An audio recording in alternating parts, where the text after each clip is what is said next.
Hello बच्चों, कैसे हैं आप लोग? बढ़िया। तो चलिए अब हम स्टार्ट करेंगे चैप्टर नंबर 4 एंड 5। इसमें क्या है कि मैग्नेटिक, देखो क्या है, इसमें दो चैप्टर मैं इसमें कवर करूंगा। कौन कौन सा?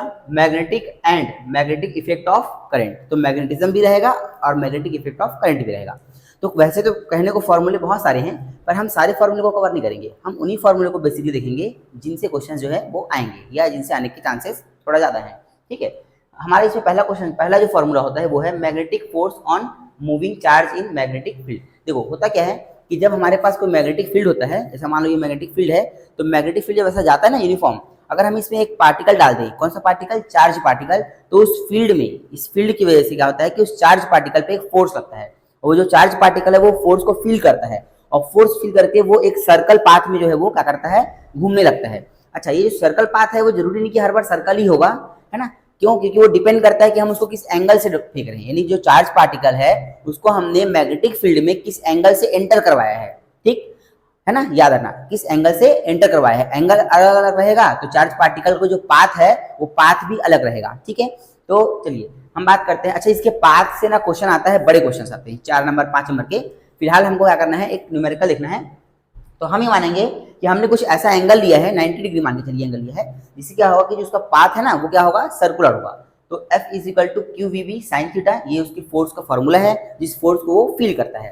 ठीक, अगर मान के चलिए अगर वो सर्कल में घूमता है तो सीधी सी बात है, सर्कल में जब कोई पार्टिकल घूमता है तो उसके लिए क्या लगता है, एक क्या लगता है मैग्नेटिक, देखो फोर्स तो लगना ही लगना है, और साथ में उस पर एक लगेगा क्या, सेंट्रीपिटल फोर्स। याद रखना, हम जब भी किसी पार्टिकल को सर्कल में घुमाते हैं या कोई भी पार्टिकल सर्कल में घूमता है तो उस पर एक फोर्स जरूर लगता है। उस फोर्स का नाम क्या है, सेंट्रीपिटल फोर्स। और सिवाय इस फोर्स के, मतलब अगर ये फोर्स ना हो तो कभी भी कोई भी पार्टिकल अपना सर्कुलर पाथ को पूरा कभी नहीं कर सकता, यानी वो सर्कुलर पाथ को छोड़ना शुरू कर देगा। तो अगर आपको सर्कल में घूमना है तो लगातार, तो उसके लिए आपको एक फोर्स लगना ही पड़ेगा आप पे, क्या है वो, सेंट्रीपिटल फोर्स। इसका फॉर्मूला क्या होता है, देखो फॉर्मूला है mv²/r। अच्छा, एक मजे की बात कि जो फॉर्मूला mv²/r है, ये फॉर्मूला, ये जो फोर्स होता है ना, ये फोर्स कभी होता नहीं ऐसा, एक्चुअली में वो फोर्स बनता है, कोई फोर्स रहता है पहले से जो उस फोर्स में कन्वर्ट हो जाता है। ठीक है, अच्छा सीधी सी बात है, अगर कोई पाथ सर्कल, मतलब अगर मान के चलो कोई पार्टिकल अगर वो सर्कल में घूमता है तो सीधी सी बात है सर्कल का क्या होगा, एक अपना रेडियस होगा, है ना, एक उसका टाइम पीरियड होगा कि कितने टाइम में वो अपने आप को रिपीट कर रहा है, एक फ्रीक्वेंसी भी होगा। तो हमको क्या करना है, उन्हीं से रिलेटेड कुछ टर्म्स हैं जिनसे क्वेश्चन जो है वो आए हुए हैं, तो हमको वहां पर कुछ बात करना है। देखो पहला क्या है, रेडियस ऑफ सर्कुलर पाथ। तो जिस सर्कल का पाथ होगा या जो सर्कल होगा उसका रेडियस क्या होगा, तो सिंपल सा है, r is equal to M V upon में क्यू बी। अच्छा, ये आया कैसे, तो देखो Q V B is equal to क्या है, mv²/r है। ठीक, अब अगर मैं यहाँ से वी को कैंसिल करता हूँ तो r की वैल्यू क्या आ जाएगी, mv अपॉन में क्यू बी। बड़ा इजी है, जहाँ m क्या है, मास ऑफ पार्टिकल, v क्या है, वेलोसिटी ऑफ पार्टिकल, q क्या है, charge of particle, and b क्या है बताओ, b है मैग्नेटिक फील्ड, जिस फील्ड में वो क्या कर रहा है, सर्कल बन रहा है। ठीक है, नेक्स्ट है टाइम पीरियड। टाइम पीरियड का मतलब होता है कि एक पूरा सर्कल में, मतलब चक्कर लगाने में, एक पूरा रिपीट साइकिल में कितना टाइम लगता है। तो उसका फॉर्मूला क्या है, देखो 2πm अपॉन में क्यू बी। ठीक, और फ्रीक्वेंसी, फ्रीक्वेंसी मतलब क्या, फ्रीक्वेंसी मतलब क्या होता है कि मान के चलिए एक सेकंड में वो कितना पाथ फॉलो कर पा रहा है, ये कितना डिस्टेंस वो ट्रेवल कर रहा है एक सेकंड में जस्ट, तो वो क्या होगा, इसका फ्रीक्वेंसी होगा मान के चलिए। ठीक है, चलिए तो एक सेकंड में कितना चक्कर वो लगा पा रहा है, ये उसकी क्या हो जाएगी, एक प्रकार से फ्रीक्वेंसी हो जाएगी मान लो। तो क्यू बी अपॉन में क्या होगा, 2πm। ये फॉर्मूला आपको याद रखना है, जस्ट इसका देखो अपोजिट है जस्ट इसका। के क्या है, काइनेटिक एनर्जी। जाहिर सी बात है जब कोई पार्टिकल क्या करेगा, अगर कोई पार्टिकल सर्कल में घूमता है तो उसके पास एक एनर्जी भी आएगी, और उसी एनर्जी को हम बोल रहे हैं यहाँ पर क्या, काइनेटिक एनर्जी, क्योंकि मोशन में है ना। तो उसका फॉर्मूला ये है। आपको ये सारे फॉर्मूले जो है अच्छे से याद होने चाहिए, ताकि क्वेश्चन जब आपके सामने आए तो आपको ज़रा सोचना ना पड़े कि किस फॉर्मूले को कहाँ पर फिट करना है हमको। हालांकि हम क्वेश्चन प्रैक्टिस करेंगे अभी। तो चलिए इसके बाद बढ़ते हैं आगे, मैग्नेटिक टॉर्क। देखो होता क्या है, जैसे मान लो हमारे पास कोई एक लूप है ना, लूप देखो मैंने यहाँ पर बनाया है, ऐसा कोई लूप है। अब अगर इसको मैं मैग्नेटिक फील्ड में क्या किया, डाल दिया, तो इसमें क्या होगा कि इसमें, अच्छा इसमें करंट भी फ्लो होगा ना, याद रखना, मतलब करंट करिंग लूप को अगर मैंने मैग्नेटिक फील्ड में डाल दिया तो इस पर टॉर्क लगना शुरू कर देगा, टॉर्क, ऐसा ऐसा ऐसा। तो ये ऐसा घूमेगा, ऐसा घूमेगा ऐसा। तो जो जब देखो घूमेगा कोई चीज, अगर इसमें टर्निंग इफेक्ट आएगा तो क्या होगा, टॉर्क आएगा। उसी टॉर्क का फॉर्मूला ये देखो, टाउ इज इक्वल टू क्या है, BINA साइन थीटा, मतलब बिना साइन थीटा, बिना साइन थीटा, पर इसमें साइन थीटा है, याद रखना, नाम बिना है बट है। तो बी क्या है, मैग्नेटिक फील्ड, आई क्या है, करेंट, एन क्या है, नंबर ऑफ टर्न, और ए क्या है, एरिया, एरिया ऑफ लूप। ठीक है, और साइन थीटा तो साइन थीटा ही है। ठीक है, इसके बाद torque due to magnetic dipole, मतलब देखो ऐसा है, ये तो पूरा एक लूप के लिए हो गया। अगर सिंगल डाइपोल की हम बात करें, डाइपोल मतलब समझते हो आप, है ना, मैग्नेटिक डाइपोल यानी प्लस माइनस एम जो है, तो उसकी वजह से जो टॉर्क आएगा हमारा, उसके लिए फॉर्मूला होता है क्या, tau is equal to M B sine theta. तो इसको याद रखना है आपको। एम क्या है यहाँ पर, मैग्नेटिक मोमेंट, बी क्या है, मैग्नेटिक फील्ड, ठीक है। नेक्स्ट अपना है force act on current carrying wire in the presence of magnetic field. तो अगर मैग्नेटिक फील्ड में हमारे पास देखो क्या है, एक पार्टिकल है, देखो ऐसा अगर मान लो मैग्नेटिक फील्ड जा रहा है, एक पार्टिकल मैंने डाल दिया इसमें, तो उस पार्टिकल पे जो फोर्स लगेगा, एक सिंगल पार्टिकल पे ना, चाहे वो इलेक्ट्रॉन हो चाहे वो प्रोटॉन हो, तो जो फोर्स लगेगा वो हमारा ये है Q V B sine theta. लेकिन अगर हमने क्या किया, एक करंट कैरिंग वायर को डाल दिया कहां पर, मैग्नेटिक फील्ड में, तो उस करंट कैरिंग वायर पे भी फोर्स लगेगा, क्योंकि उसमें तो बहुत सारे इलेक्ट्रॉन प्रोटॉन तो होंगे ही ना भाई, चार्ज तो उसमें बहुत सारे होंगे, तो उसमें जो फोर्स लगेगा उस फोर्स को हम कहते हैं क्या, F is equal to BIL sine theta, जहां B क्या है मैग्नेटिक फील्ड, I क्या है करंट, और L क्या है अपना लेंथ ऑफ वायर या length of current carrying wire, ठीक है। और लास्ट अपना है मैग्नेटिक मोमेंट। तो मैग्नेटिक मोमेंट का सिंपल सा दो फॉर्मूला याद रखो आप, आपके लिए काफी है। M is equal to N I A, यहाँ पर N क्या है नंबर ऑफ टर्न, I क्या है करंट, और A क्या है एरिया, ठीक है। और M इज इक्वल टू होता है M इंटू 2L। 2L क्या है डिस्टेंस बिटवीन टू पोल्स, और M क्या है मैग्नेटिक या पोल डिस्टेंस मान के चलिए, ठीक है। तो आई होप कि आपको सारा फॉर्मूला जो है वो आपको समझ में आया होगा, कहाँ पर क्या लगाना है ना। और फिर भी आपको फॉर्मूला आपको याद रखने की जरूरत है, तो अच्छे से याद करिए पहले, उसके बाद फिर हम क्या करेंगे, इन क्वेश्चंस को देखेंगे। तो फटाफट सबसे पहले कॉपी पेन निकाल करके इन फॉर्मूले को लिख लीजिए अच्छे से, उनका मीनिंग लिख लीजिए कि कौन सा चीज क्या क्या है, ये भी जरूरी है कि इसका मीनिंग क्या होता है, क्यू का मीनिंग क्या होता है, पी का मीनिंग क्या होता है, सब चीज रखो याद ना। उसके बाद हम क्वेश्चन में आएंगे, तो फटाफट जल्दी लिखिए इसको। तो चलिए बच्चों, अब हम स्टार्ट करेंगे अपना न्यूमेरिकल क्वेश्चन। देखिए यहाँ पर आपके सामने कुछ क्वेश्चंस बने हुए हैं, मैं एक एक करके आपको सबको इसको सॉल्व करूंगा। सबसे पहले मैं स्टार्ट करता हूँ क्या अपना फर्स्ट क्वेश्चन। यहाँ पर क्या दिया है, the magnetic moment of a wire is capital M, मतलब एक कैपिटल एम किसी वायर का मैग्नेटिक मोमेंट है।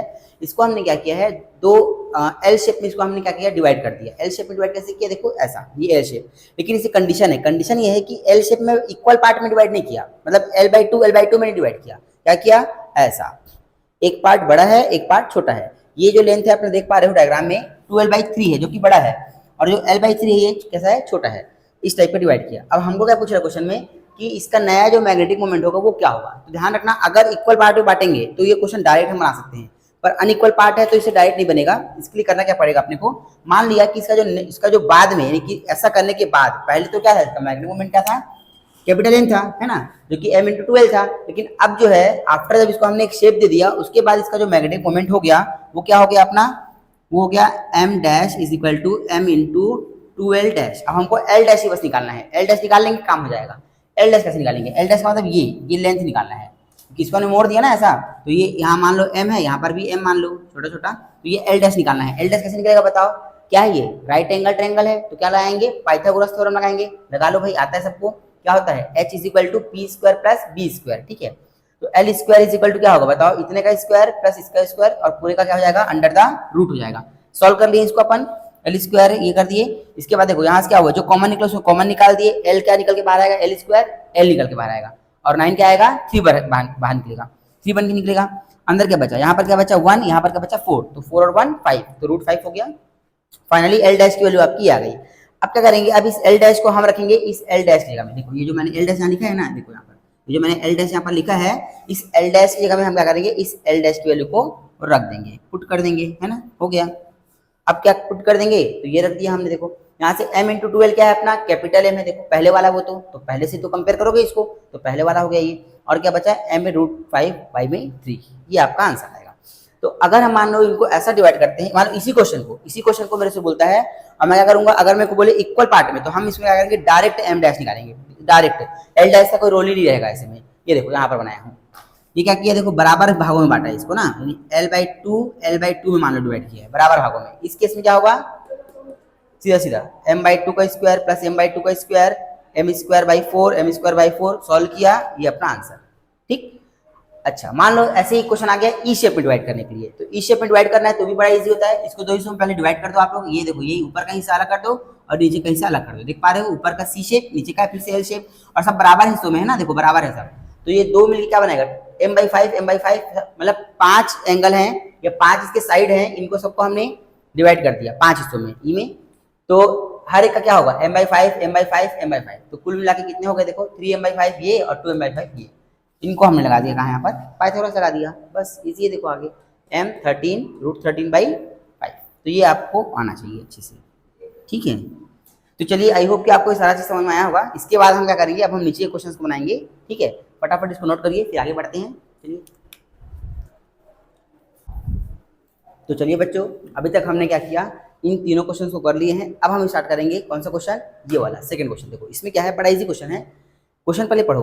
The length of magnet is, क्या दिया है, मैग्नेट का लेंथ क्या दिया है देखो 0.1 मीटर, ठीक है। And pole strength is 10 ampere metre. ध्यान से पढ़ो इसको, देखो क्या दिया है 12 आपको दिया है वैल्यू, 0.1 क्या मीटर। कई बच्चे करते हैं जब क्वेश्चन बनाते हैं इस समय तो ये एल की वैल्यू मानते हैं, वो लोग, उनको क्या लगता है कि ये एल की वैल्यू है क्या 0.1 और हमको तो 12 चाहिए क्वेश्चन में। भाई हमको क्वेश्चन में क्या बोला है, हमको तो भाई फॉर्मूले में 12 की वैल्यू चाहिए, तो हम क्या करते हैं इस 0.1 को ना 2 से मल्टीप्लाई कर देते हैं। पर ध्यान रखना कि जब भी क्वेश्चन बोलेगा तो उसमें आपको मतलब मैक्सिमम क्वेश्चन में आपको ज्यादातर क्या बोलेगा कि 12 का वैल्यू ही देगा डायरेक्ट, मतलब लेंथ देगा, मैग्नेट का लेंथ, मतलब ये पूरा लेंथ की वैल्यू बात कर रहा है और ये पूरा लेंथ कितना होता है 12 होता है, यानी आपको प्रॉपर 12 दे रहा है, मतलब 2 से मल्टीप्लाई नहीं करना है, ध्यान रखना इस चीज को, ठीक है। छोटे छोटे सिली मिस्टेक है, नहीं करना है ना अपने को न्यूमेरिकल में। ये तो 0.1 मीटर पोल स्ट्रेंथ दे दिया है, सिंपल है। क्या पूछा है, मैग्नेटिक मोमेंट, फॉर्मूला देखो सीधा सीधा m = स्मॉल m × 12, बड़ा इजी क्वेश्चन है। स्मॉल m की वैल्यू क्या है देखो 10 दिया, 10 रखो, 0.1 मल्टीप्लाई कर दो 1 एम्पियर मीटर स्क्वायर, एकदम इजी क्वेश्चन, कुछ भी नहीं है, पूरा इजी। नेक्स्ट इसके बाद है क्या है देखो थर्ड वाला, थर्ड को पहले पढ़ लो। देखो क्या है, देखो an electron revolving around a nucleus, मतलब बोला है देखो सिंपल सा है कि एक इलेक्ट्रॉन जो है ना वो न्यूक्लियस के अराउंड कैसा ऐसा घूम रहा है, ठीक। उसका एक फ्रीक्वेंसी है, उस फ्रीक्वेंसी को उसने दिया है क्या 10⁻10 मेगाहर्ट्ज बोला है, और हमको निकालना है क्या मैग्नेटिक मोमेंट निकालना है। बड़ा इजी क्वेश्चन, देखो क्या करना पड़ेगा, रेडियस दिया है 0.5 एंगस्ट्रॉम, फ्रीक्वेंसी दिया है 10⁻10 क्या मेगाहर्ट्ज, और मैग्नेटिक मोमेंट निकालना है। सबसे पहले हमारा फॉर्मूला क्या होता है, m = NIA। हमारे पास n तो चलो ठीक है, n क्या रखेंगे, नंबर ऑफ टर्न क्या है, कुछ नहीं तो मतलब 1 बोलेंगे, और i के रूप में निकालनी होगी। तो i क्या है देखो, इसमें i जो है अपना है Q/T। अब t तो दिया नहीं क्वेश्चन में, पर फ्रीक्वेंसी तो दिया है, और हम जानते हैं कि t 1/t बराबर क्या होता है, न्यू होता है। तो यहाँ पर 1/t के जगह रख देंगे न्यू, रख देंगे न्यू मतलब फ्रीक्वेंसी। तो 1 देखो चार्ज ऑफ इलेक्ट्रॉन कितना है 1.6 10⁻⁻19 इंटू 10⁻10 ये, और मेगा हर्ट्ज है, मेगा को हमने क्या किया हर्ट्ज में कन्वर्ट कर दिया 10⁻+6 से मल्टीप्लाई करके। ये इसके लिए ना आपको यूनिट वाला मेरा वीडियो देखना पड़ेगा, मैं लिंक दे दूंगा डिस्क्रिप्शन में, एक बार आप जाके देख सकते हैं। इसके बाद क्या है 10 देखो 16, इसको मैंने क्या किया 16 किया, पावर को खत्म किया, यहाँ पर एक डेसिमल बढ़ जाएगा -20 और ये हो जाएगा 16, इसको कैंसिल करके मैंने लाया I = 16 10⁻⁻4 एम्पियर, ये आपका करंट आ गया। अब इस करंट को आप यहाँ रख दो इजी, और ए की वैल्यू क्या रखोगे आप, ए मतलब क्या होता है सर्कल का, क्या सर्कल का क्या करना पड़ेगा एरिया, क्या होता है πr, सर्कल का एरिया क्या होता है बताओ, सर्कल का एरिया क्या होता है πr², रख दो यहाँ पर 16 ये कर दिए, पाई की वैल्यू पाई रख दिए, ये कर दिए, पाई का क्या है वैल्यू 3.14 और इसका 0.25 10⁻⁻20, क्योंकि इसका स्क्वायर हो जाएगा तो 20। बस सॉल्व करके आप पान लाना ही, बड़ा इजी क्वेश्चन है। इसके बाद क्या करना है, थर्ड क्वेश्चन क्या है देखो, थर्ड क्वेश्चन भी बड़ा इंटरेस्टिंग है और इस साल आने का फुल चांस है इसका, थर्ड वाले क्वेश्चन का आने का फुल चांस है, अच्छे से पढ़ के आना इसको, आ सकता है ये। The effective length of a magnet is L, मतलब L जो है वो उसका क्या है इफेक्टिव लेंथ है ना। इसको हम क्या करते हैं एक्चुअली, इसको हम 12 कर लेते हैं, चलो इसको हम 12 कर लेते हैं, ये 12 कर लेते हैं, इसको भी यहाँ से ये 12 कर लेते हैं, ठीक है। And pole strength is small m, यानी इसका जो ये पोल स्ट्रेंथ देखो क्या दिया स्मॉल m दिया है, ठीक है। हमने क्या किया, हमने इसको ना ऐसा मोड़ दिया, कैसे मोड़ दिया, सेमी सर्कल मोड़ दिया, ऐसा मोड़ दिया, ये देखो सेमी सर्कल मोड़ दिया। और अब बताओ कि इसका जो मैग्नेटिक जो मोमेंट होगा वो क्या होगा, नया मैग्नेटिक मोमेंट क्या होगा। तो इजी है, देखो कैपिटल M जो पहले क्या था m × 12 और बाद में क्या होगा देखो m' = m × 2r, क्योंकि ये जो लेंथ है ना जो पहले 2l था अब वो 2r हो चुका है, जो लेंथ 2l था अब क्या हो चुका है 2r हो गया है, क्योंकि ये एक सर्कल बन जाएगा ना, देखो ये एक सर्कल बन जाएगा, तो सर्कल क्या होता है r यानी क्या 2r, तो 2r कर देंगे। तो देखो जो अच्छा एक चीज बोल सकते हैं हम लोग कि ये जो लेंथ है देखो जब हम इसको ऐसा मोड़ेंगे तो ये क्या था, ये क्या था, ये बताओ ये क्या था, ये था 2l, और अब ये 2l जो है ना ये किसके बराबर हो गया एक प्रकार से πr के, तो 2l = πr, यहाँ से मैंने क्या किया r की वैल्यू निकाल लिया। अब इस r को मैंने क्या कर दिया m' = m × 2r में इस r को यहाँ पर मैंने पुट कर दिया। पुट करने के बाद यहाँ देखो m × 2l की वैल्यू क्या होती है कैपिटल M, और क्या बच गया 2 बचा और पाई बचा, तो फाइनली क्या आएगा 2m/में पाई आ जाएगा। तो इस क्वेश्चन को अच्छे से करके जाना है, एकदम इंपॉर्टेंट क्वेश्चन है, इस साल आने के चांसेस ज़्यादा हैं इसके, तो फटाफट इसको नोट करिए। इसके बाद हम अगला क्वेश्चन और आगे करेंगे। चलिए फटाफट लिखिए इसको। तो बच्चों अब लास्ट के 2 क्वेश्चन बचे हैं और ये क्वेश्चन सबसे इंपॉर्टेंट माना जाता है। क्यों? क्योंकि यहाँ से क्वेश्चन आने के चांसेस ज़्यादा हैं और आए भी हुए हैं। तो जो टफ से टफ हो सकता है वो यही होगा, इससे टफ कुछ नहीं आ सकता इस चैप्टर से। तो चलिए पहला क्वेश्चन दिया है, what is the radius of the path of an electron moving at speed 3×10⁷। देखो आपको स्पीड दिया हुआ है, आपको मैग्नेटिक फील्ड दिया हुआ है ना। आपको ना कई बार पता है यूनिट को देख के ना आपको उसका पहचानना है कि वो है क्या आखिर। अब इसमें देखो 3 क्वेश्चन पूछा है इस क्वेश्चन में। पहले तो रेडियस पूछा है हमसे, उसके बाद पूछा है फ्रीक्वेंसी और पूछा है लास्ट में एनर्जी। ठीक है, तो सबसे पहले हम क्या करेंगे, देखो क्या क्या दिया है हमको। तो स्पीड दिया है कितना 3×10⁷, मैग्नेटिक फील्ड दिया है कितना ये दिया है, और रेडियस हमको निकालना है।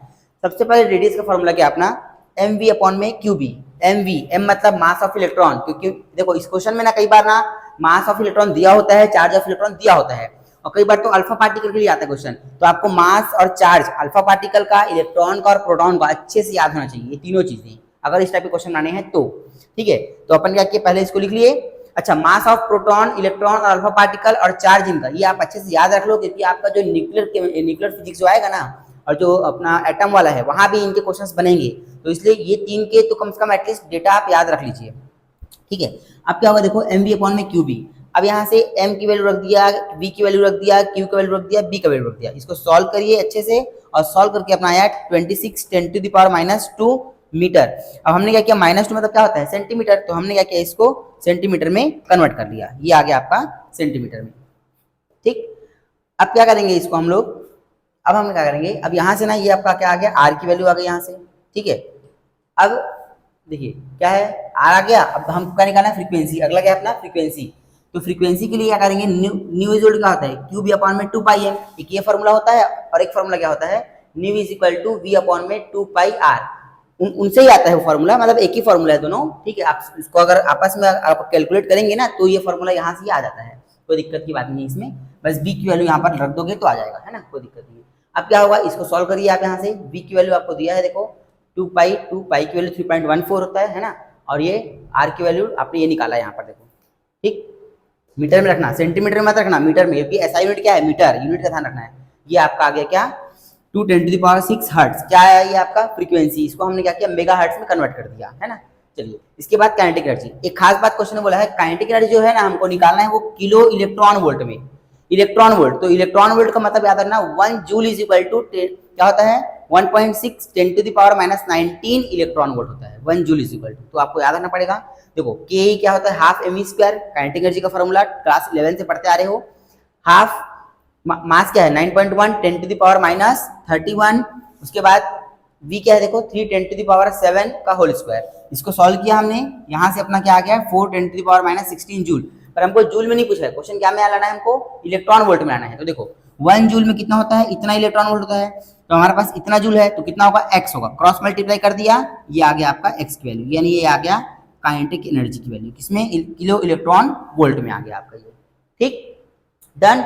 अब इसके बाद लास्ट क्वेश्चन ये है अपना, देखो इसमें क्या बोला है कि एक आपके पास ना एक वायर है, सिंपल आपके पास ये एक करंट कैरिंग वायर है, यहाँ पर आपने एक पार्टिकल रख दिया।